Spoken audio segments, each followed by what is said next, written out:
Good morning to all. നമ്മൾ ഇന്ന് ഈ വീഡിയോയിൽ ഡിസ്കസ് ചെയ്യുന്നത് +1 ഫിസിക്സ് ടെക്സ്റ്റ് ബുക്കിലെ തെർമോഡൈനാമിക്സ് എന്ന ചാപ്റ്ററിലെ ഒരു ഇമ്പോർട്ടൻറ്റ് ടോപ്പിക്കാണ്. കാരണം സാധാരണ ഇത് എല്ലാ എക്സാമിനും തന്നെ ചോദിച്ച് കാണുന്ന ഒരു ഡെറിവേഷനാണ് work done during an isothermal process. ഒരു ഐസോതെർമൽ പ്രോസസ്സിലെ വർക്ക് ഡണ്ണിനുള്ള ഇക്വേഷൻ ഡിറൈവ് ചെയ്യുക. ഐസോതെർമൽ പ്രോസസ്സ് എന്താണെന്ന് നമ്മൾ പറഞ്ഞിരുന്നു. ഐസോതെർമൽ പ്രോസസ്സ് എന്ന് പറയുന്നത് എക്സ്പാൻഷനോ കംപ്രഷനോ എന്തും ആയിക്കോട്ടെ, അതിൽ ടെമ്പറേച്ചർ കോൺസ്റ്റൻ്റ് ആയിട്ട് നിൽക്കുന്നുണ്ടെങ്കിൽ അതിനെയാണ് നമ്മൾ ഐസോതെർമൽ പ്രോസസ്സ് എന്ന് വിളിക്കുന്നത്.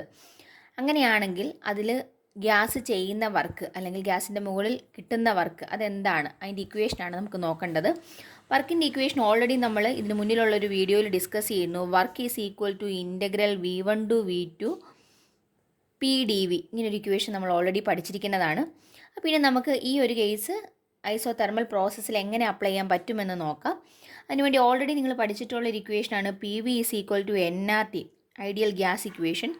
ഇതിൽ ടെമ്പറേച്ചർ കോൺസ്റ്റൻ്റ് ആണ്, എന്നും ആറും ഓൾറെഡി കോൺസ്റ്റൻ്റ് ആണ്. കാരണം ആറെന്ന് പറയുന്ന ഐഡിയൽ ഗ്യാസ് കോൺസ്റ്റൻ്റ് ആണ്, എൻ എന്ന് പറയുന്ന നമ്പർ ഓഫ് മോൾസ് ആണ്. സോ ഒരു പർട്ടിക്കുലർ കേസ് എടുത്തു കഴിഞ്ഞാൽ ഇതിൻ്റെ ഈ റൈറ്റ് ഹാൻഡ് സൈഡ് കോൺസ്റ്റൻ്റ് ആയിട്ട് തന്നെ നിൽക്കും. സോ നമുക്ക് എന്ത് എഴുതാം, PV is equal to a constant എന്ന് വിളിക്കാം. ഇനി അങ്ങനെയാണെങ്കിൽ ഇത് നമ്മൾ ഈ പിയുടെ സ്ഥാനത്തേക്ക് ഇതിട്ട് കൊടുക്കുന്നു. അതായത് ഇതിൽ നിന്നും എന്ത് എഴുതാം, P is equal to nRT by V എന്ന് കൊടുക്കാം.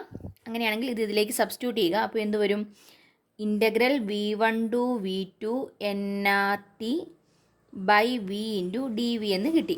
ഇതിൽ നിന്ന് കോൺസ്റ്റൻറ്റിനെ പുറത്തേക്ക് എടുക്കുക. nRT കോൺസ്റ്റൻ്റ് ആണ്, അതിനെ പുറത്തേക്ക് എടുത്തു. nRT log V1 to integral V1 to V2 1 by V into DV എന്ന് കിട്ടി. 1/x ഇൻ്റഗ്രൽ 1/x dx എന്ന് പറയുന്നത് ലോഗ് ബേസ് എക്സ് ആണ് അതിൻ്റെ ഇക്വേഷൻ. അങ്ങനെയാണെങ്കിൽ അതെടുത്ത് ഇതിലേക്ക് സബ്സ്റ്റിറ്റ്യൂട്ട് ചെയ്യുക. അപ്പോൾ എന്ത് വരും, nRT 1/vയുടെ സ്ഥാനത്ത് എന്താണ്, ലോഗ് ബേസ് ഇൻറ്റു V എന്ന് വന്നു. എന്നിട്ട് ലിമിറ്റ് കൊടുക്കുക V1 ടു V2. ഈ ഇക്വേഷനാണ് നമ്മളിവിടെ അപ്ലൈ ചെയ്തിരിക്കുന്നത്. ഈ ഇൻ്റഗ്രേഷൻ നിങ്ങൾ +2 പഠിക്കുന്നതാണ്. ഇപ്പോൾ ജസ്റ്റ് ആ ഇക്വേഷൻ മാത്രം ഒന്ന് ഓർത്തിരിക്കുക, അത് വെച്ചുകൊണ്ട് ഇതിനെ എഴുതുക.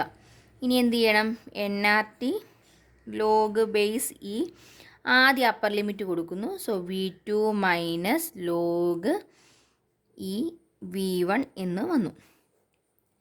ഇനി ഇതിൽ നിന്നും ലോഗിനുള്ളൊരു ഇക്വേഷനാണ് log A minus log B എന്ന് പറഞ്ഞാൽ അത് ലോഗ് A ബൈ B ആണ്.